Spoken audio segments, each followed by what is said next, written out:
guys, welcome back to my YouTube channel. ඉතින් කොහොමද ඔයාලා හැමෝම හොඳින් ඉන්නවද? ඉතින් ඔන්න සතිය දෙකකට පස්සේ ආයෙත් vlog එකක් අරගෙන ආවා. මම කලින් vlog එකක් දැම්මා. මගේ අලුත් job එක ගැන විස්තර කියලා. ඉතින් ඒකට අහලා තිබුණා ගොඩක් අය කොහොමද ලයිසන් ගත්තේ කියලා බයික් එකට. ලංකාවේ ලයිසන් තිබ්බද? මෙහෙන් ලයිසන් එක ගත්තේ කොහොමද? කීයක් වෙදන් වුණාද? එතකොට මොකද්ද ගත්ත ලයිසන් වර්ගය වගේ ප්‍රශ්න ගොඩක් අහලා තිබ්බා. ඒ නිසා ඉතින් මං හිතුවා කොහොම හරි ඒ ගැන විස්තරයක් ඔයාලට කියන්න ඕනි කියලා ලයිසන් එක ගත්ත විදිය ගැන. එහෙනම් අපි බලමු ලයිසන් එක ගන්න කොහොමද කියලා. ඉතින් ලයිසන් ගන්න ඉස්සෙල්ලාම ඕනි වෙනවා අපේ සයිඩ් කාඩ් එක ඕනි. ඊට පස්සේ සිටි ඔෆිස් එකෙන් ගන්න ඕනි ජූමින්හෝ එක. ඒ කියන්නේ අපි පදිංචිලා ඉන්න තැන අපි මෙතන පදිංචිලා ඉන්නේ කියලා ඒකෙන් තහවුරු කරලා සිටි ඔෆිස් එකෙන් සර්ටිෆිකේට් එක ගන්න ඕනි. ඉතින් ඉස්සෙල්ලාම ඒක ගිහින් ගන්න ඕනි. ඉතින් ඒක අරගෙන ඊට පස්සේ සයිර් කාඩ් එක අරන් යන්න ඕනි. ආය අපේ ෆොටෝ දෙකක් අරන් යන්න ඕනි. ඒ ටික අරගෙන යන්න ඕන ලයිසන්ස් සෙන්ටර් එකට. ඉතින් ඒක අපි ඉන්න පැත්ත අනුව වෙනස් වෙනවා. ඔයාලා ඉන්න පැත්ත අනුව පොඩක් සර්ච් කරලා බලලා සෙන්ටර් එකකට යන්න ඉස්සෙල්ලාම. ඊට පස්සේ ලයිසන්ස් සෙන්ටර් එකට ගිහිල්ලා එතන දැන් එක ඒවට ලයිසන් ගන්න කට්ටිය ඇවිත් ඉන්නවනේ. කියන්නේ කවුළු ඒවට තියෙන තැනුත් වෙනස්. අපි හොයාගන්න ඕනේ බයික් එක ලයිසන් ගන්න තියෙන තැන මොකක්ද කියලා. එතෙන්ට ගිහින් අපිට ෆෝම් එකක් දෙනවා. ඒක ඉල්ලගෙන ෆිල් කරලා ඒක අපි ෆොටෝ එක අලවන්න ඕනේ. ෆොටෝ එකත් අලවලා එතන ආපහු පොලිමේ ඉඳලා මේ අපේ ડોකියුමන්ට් එක බාර දෙන්න ඕනේ. අපේ සයිර් කාඩ් එකත් ඉල්ලනවා. අර ජූමින්හෝ එකත් ඉල්ලනවා. ඒ ටිකත් එක්ක එකවර දෙන්න ඕනේ. ඊට පස්සේ යාලා අපේ සයිර් කාඩ් එකේ විස්තර ටික ලියාගෙන අපිට සයිර් කාඩ් එක අපව දෙනවා. එතනින් අපිව අපේ ඇස් චෙක් කරනවා. මේ ඇස් පෙනීම හොඳද කියලා. පාට වර්ග රතුයි, කහයි, නිලුයි, කොළයි. ওই පාට හතර දීලා ඒක අර කරකලා මොකද තියෙන පාට කියලා කියන්න කියනවා. ඉතින් ඒක කියන්න ඕනේ. ඊට පස්සේ අර මේ උතුර දකුණ නැගෙනහිර බටහිර ඒ ටික ජපාන් වලින් අර කන්ජි වලින් කන්ජිද ජපාන් කන්ජි වලින් හරි නෑ ඊතල වලින් තියෙන්නේ. කන්ජි නෙමෙයි. ඒ කියන්නේ මේ උඩට පල්ලෙහාට හරහාට එහෙම ඊතල වල ගහලා තියෙනවා.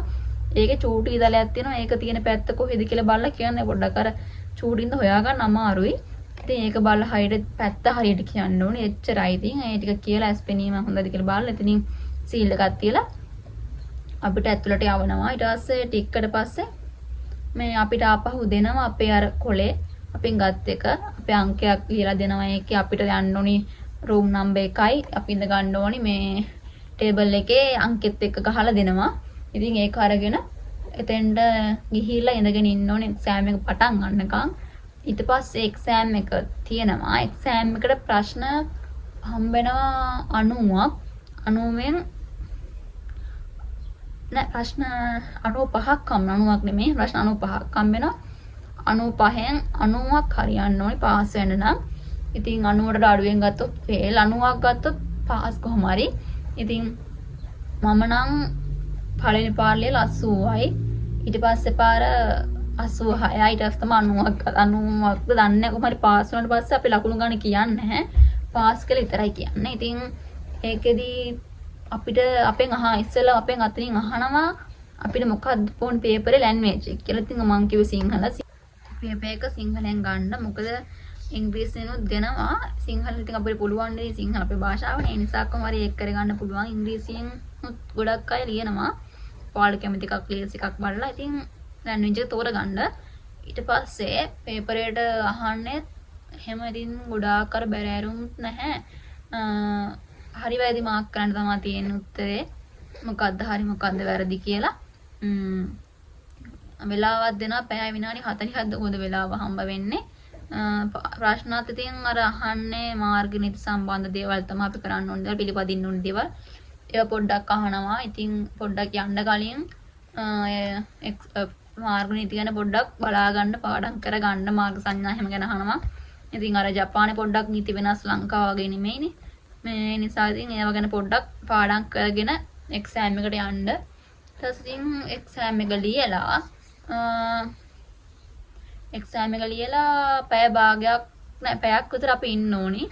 පැයක් විතර ගියාට පස්සේ අපි ආපහු ඇතුළට ගන්නවා.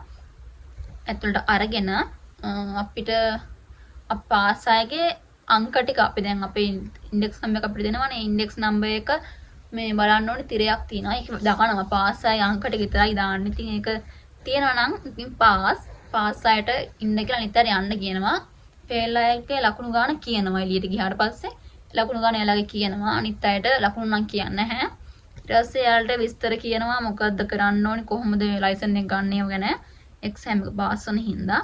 ඉතින් ඒකට පහුවදා අපිට කැමතිද දාගන්න පුළුවන්. අපිට කැමති නම් එක්සෑම් එක අද ලියුවා නම් පහුවදාට ගිහිල්ලා ලයිසන් එක ගන්න පුළුවන්. ඉතින් මම නම් පහුවදාම ගියා හදිස්සි නිසා පහුවදාම ගිහිල්ලා උදේම එන්න කියලා තිබුණා. ඊට පස්සේ එතනින් ආපහු අපිට අර ෆෝම් එක අපි කලින් පාස් වෙලා අපිට දෙනවනේ ෆෝම් එකක් දෙනවා පාස් කියලා. මේක අරගෙන යන්න ඕනි. ඒක අරන් ගිහිල්ලා එතනින් අපිට ආපහු ගෙවන්න තියෙනවා ඉස්සෙල්ලාම 3000ක ගාණක් ගෙවන්න තිබ්බා. ඒක කියලා ඒකේ බිලත් අරන් ගිහිල්ලා ආපහු අර පොලිම ඉඳලා ඒක මේ කන්ෆර්ම් කරගෙන ඊට පස්සේ ආයෙත් කළා ඉඳගෙන ඉන්න කියන පැත්තකට. ඊට පස්සේ ආපහු එන්න කියන මේ වෙලාවක් කියලා ඒ වෙලාවට ගිහිල්ලා ඊට පස්සේ ආපහු අපිට දෙනවා ආය පොඩ්ඩක් ඔය කියලා දෙනවා. ඉතින් නීතිය නම්මනම් ගැන මේ බයික් එක පදින්න කොහොමද නම්මනම් විස්තර ටිකක් කියලා දෙනවා. ඊට පස්සේ ආපහු 7000 ගාණක් අය ගෙවන්න තියෙනවා. ඒකත් ගෙවලා එතකොට සම්පූර්ණයෙන්ම වියදම යන්නේ කොළයා. ඒ කියන්නේ මට කලින් කියන්න බැරි වුණා. එක්සෑම් එකට යන 3000. එක්සෑම් එක ලියන්න 3000ක් ගෙවන්න ඕනි.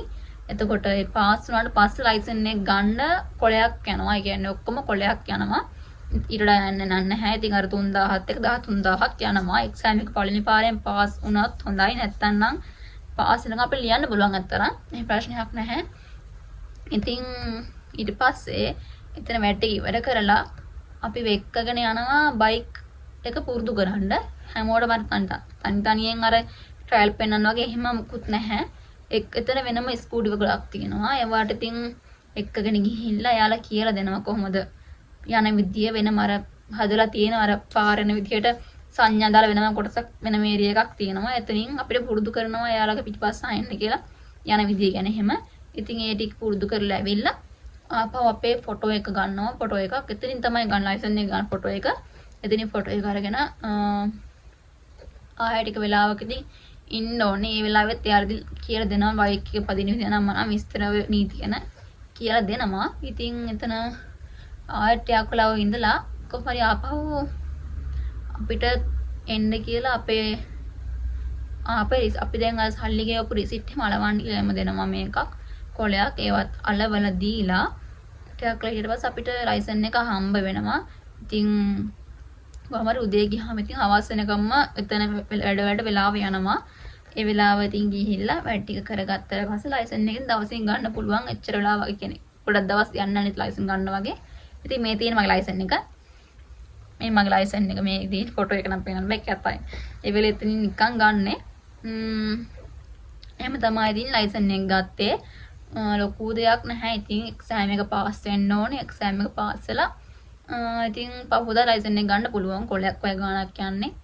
ලොකු බින්දමක් යන්නේත් නැහැ. ඉතින් වාහන වලට වෙනම් අර කාර් වලට එහෙම ලයිසන් ගන්න ටිකක් අමාරුයි මෙහෙ. බයික් එක නම් එච්චර අමාරුවක් නැහැ. ඉතින් මම ගත්ත බයික් එකේ වර්ගය තමයි 50cc. ඒකට තමයි මම ලයිසන් එක ගත්තේ. එක එක වර්ග තියෙනවා. ඉතින් එන්ජින් එක අනුව. ඉතින් මට තියෙන එක තමයි මම ගත්තේ මේ කයිෂගෙන් හම්බ වෙච්ච ස්කූටියට. ඉතින් ඔහොම තමයි ලයිසන් එක ගත්තේ. ලොකු දෙයක් නැහැ. ඉතින් තවසින් එක්සෑම් එක පාස් වෙලා තවසින් ලයිසන් එක ගන්න පුළුවන්. ඉතින් ලොකු කාලයක් ගත වෙන්නේ නැහැ. ට්‍රේනින් වෙන්න දෙයක්වත් නැහැ. ඉතින් බයික් ස්කූටි පදින්න පුළුවන් නම් ට්‍රේනින් වෙන්න දෙයක් නැහැ. නැත්නම් ඉතින් ට්‍රේනින් වෙන්න ඕනේ පොඩ්ඩක්.